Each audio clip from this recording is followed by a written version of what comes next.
রূপ যৌবন জগতে কেউ কিছু নিয়ে আসেনি, কেউ কিছু নিয়ে যেতে পারবো না। তাহলে কেন এলাম এই জগতে? মানব জন্ম পাওয়ার উদ্দেশ্য কি? মহাজন টিকা দিল, কৃষ্ণ ভজিবার তরে এই সংসারে আইনু, এসে মিশে মায়ায় বদ্ধ হইয়া বৃক্ষ সম হইনু। বাবা গো শুনে যান, কথাটা খুব মূল্যবান। কোটি কোটি ধনের সম্পদ, টাকা পয়সা থাকলে যদি ভগবান লাভ করা যেত। এই জগতে অনেক কোটিপতি আছে মা, তারা আগে ভগবান কিনে বসে থাকিত। যদি মান দিয়ে জ্ঞান দিয়ে ভগবান লাভ করা যেত। জগতে অনেক মানি আছে, অনেক জ্ঞানী আছে, তারাই আগে ভগবান লাভ করত। যদি রূপ দিয়ে যৌবন দিয়ে ভগবান লাভ করা যেত। এই জগতে অনেক রূপবতী আছে, অনেক রূপবান আছে, তারাই আগে ভগবান লাভ করত বাবা। মহাজন বললেন, এগুলো দিয়ে কেউ কোনোদিন কখনো আমার ভগবানকে লাভ করতে পারেনি, পারবেও না। ভগবান যদি লাভ করতে চাও জীবনে, তাহলে একমাত্র প্রেম আর ভক্তির দ্বারাই। কি? প্রেম আর ভক্তির দ্বারাই ভগবানকে লাভ করতে যেতে পারে। সেই প্রেম ভক্তি মহামূল্যবান সম্পদ। ওটা কোথায় পাওয়া যায়? ওটা কি বাজারে কিনতে পাওয়া যায়? না মা। মহাজন বললেন, প্রেম ভক্তি আছে সাধু গুরু বৈষ্ণবের চরণে তলে। যদি জীবনে প্রেম ভক্তি অর্জন করতে চাও, তাহলে সাধু মুখে বৈষ্ণবের মুখে হরি কথা, কৃষ্ণ কথা, ভাগবত কথা শ্রবণ করো, সাধু সঙ্গ করো, ভক্ত সঙ্গ করো। সাধু সঙ্গ ভক্ত সঙ্গ করিতে করিতে যেদিন তোমার জীবনের স্মৃতি ফিরে আসবে, এই জীবনের আত্মঅহংকার দূরে যাবে। হরি কথা কৃষ্ণ কথা শুনিতে শুনিতে হৃদয়ে পবিত্র হবে। সাধু সঙ্গ করিতে করিতে নববিধা ভক্তির মধ্য দিয়ে ভগবানের চরণ সেবা, সাধুগুরু বৈষ্ণবের সেবা, আত্মনিবেদন, শ্রবণ কীর্তনে করিতে করিতে কি হবে? আত্মশুদ্ধি হবে। আত্মশুদ্ধি হলে হৃদয়ে পবিত্র হবে। আর হৃদয়ে পবিত্র হলে এক জন্মে না এক জন্মে ভক্তি সঞ্চয় হবে বাবা। ভক্তি সঞ্চয় হইতে হইতে যদি কোনোদিন ওই ভক্তি গিয়ে গুরু চরণের কৃপা বলে কোনোদিন কোন জন্মে যদি ভগবত চরণে পৌঁছে যায় বাবা, তাহলে যে জন্মে ভগবত চরণে পৌঁছে যাবে আপনার ভক্তি, ওই জন্মে আপনার উদ্ধার হয়ে যাবে বাবা। হরি বল, হরি বল। তাহলে প্রশ্ন জাগতে পারে কেন সাধু সঙ্গ করব? সাধু সঙ্গ করলে কি হয়? সাধু সঙ্গ সর্বশাস্ত্রে কয়, লবে মাত্র সাধু সঙ্গ জীবী কৃষ্ণ প্রাপ্তি হয়। ও মা শুনে যান, আজকে এসেছেন সাধু সঙ্গ করার জন্য। আজকে এসেছেন, এই বলুন, আজকে এসেছেন হরি কথা, কৃষ্ণ কথা, ভাগবত কথা শ্রবণ করিবার জন্য। কি আছে এই সাধু সঙ্গে? ভালো করে শুনে যান। মহাজন টিকা দিলেন, এই সাধু সঙ্গে, এই ভক্ত সঙ্গে এমন মহামূল্যবান তিনটি বস্তু আছে। ওই তিনটি বস্তুর যে কোনো একটি বস্তু যদি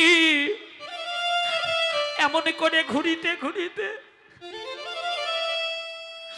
এমন করে সাধু সঙ্গ ভক্ত সঙ্গ করিতে করিতে কোনদিন কোন জন্মে কোন ভাগ্যবান ভাগ্যবতীর জীবনে লাভ হয় বাবা, সেই জননায় আসে ভগবত ধামে যেতে পারবে। বস্তু তিনটি কি শুনে যান। মহাজন টিকা দিল, ভক্ত পদধূলি আর ভক্তের পদজল। ভক্তের ভক্তায় অবশেষ এই তিন বস্তু সাধনের মহাবল। প্রথমটা কি বাবা? প্রথমটা হলো বৈষ্ণবের পদধূলি। ও মা বলতে পারেন, বলতে পারেন ধুলি তো পথে ঘাটে অনেক থাকে, ধুলি তো বাড়ির সামনে অনেক আছে, ওখান থেকে মেখে নিলে হবে না। এই ধুলি সেই ধুলি নয়, এই ধুলি হলো বৈষ্ণবের পদধূলি। বৈষ্ণবের ধুলি যদি পড়ে গঙ্গার জলে, গঙ্গা পবিত্র হয়, তা ভাগবতে বলে। বৈষ্ণবের ধুলি যদি কোনোদিন কখনো লাগে কোনো পাপীর গায়ে, পুষ্পরথে চড়ে পাপী বৈকুণ্ঠেতে যায়। কে বৈষ্ণব? বৈষ্ণব চিনবেন কি করে? মহাপ্রভু বললেন, যার মুখে দেখবে এক কৃষ্ণ নাম, সেই তো জানিবে জগতে বৈষ্ণব প্রধান। বলা তো যায় না বাবা, এই আসরে কয়জন বৈষ্ণব আছে? এসো এসো, মান অভিমান ভুলে গিয়ে, দ্বিধাদ্বন্দ্ব ভুলে গিয়ে, জাতি বর্ণ ভেদাভেদ ভুলে গিয়ে সবাই ভক্তের চরণ ধুলি অঙ্গে মাখি। সবাই সবাই ধুলি মাখো। এসো ভক্তের চরণ ধুলি। আমার ধুলি মাখো সবাই অঙ্গে ধুলি অঙ্গে।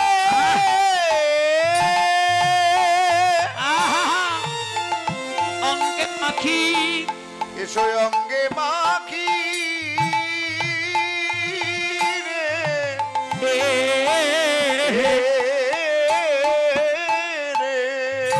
তবে একদিন কৃষ্ণ ভক্তির, একদিন কৃষ্ণ ভক্তি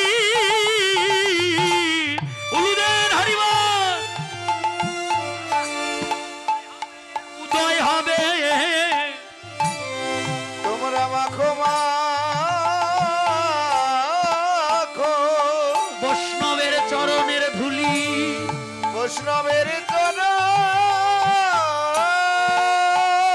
সবাই কোলাকুলি দেন, ধুলি মাখেন সবাই। চরণের ধুলি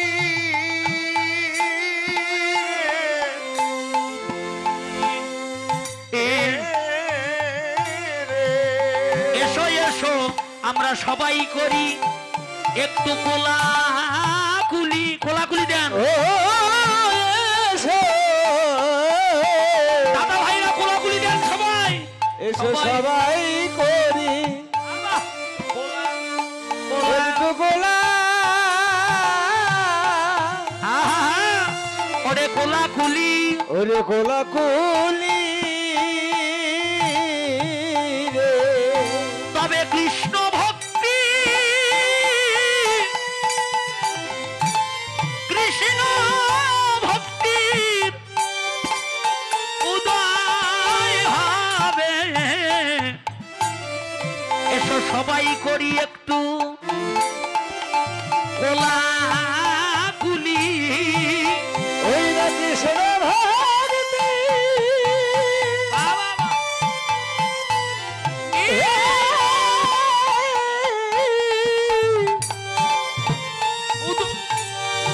ওরে উদয় হবে। এসো এসো, এসে সবাই করি কোলা একটু গোলা কুলি। তবে কৃষ্ণ ভক্তি ওরে উদয় হবে। তোমরা মাখো মাখো ভক্তের চরণের ধুলি মাখো। হরে কৃষ্ণ ভক্তি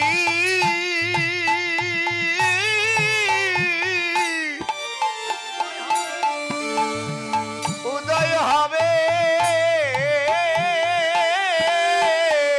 সবাই মাখো মাখো। তোমরা মাখো মাখো বৈষ্ণবের চরণ, বৈষ্ণবের চরণ।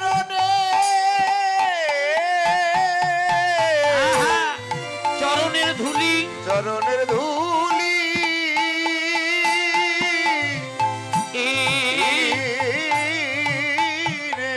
আজ বড় ভাগ্য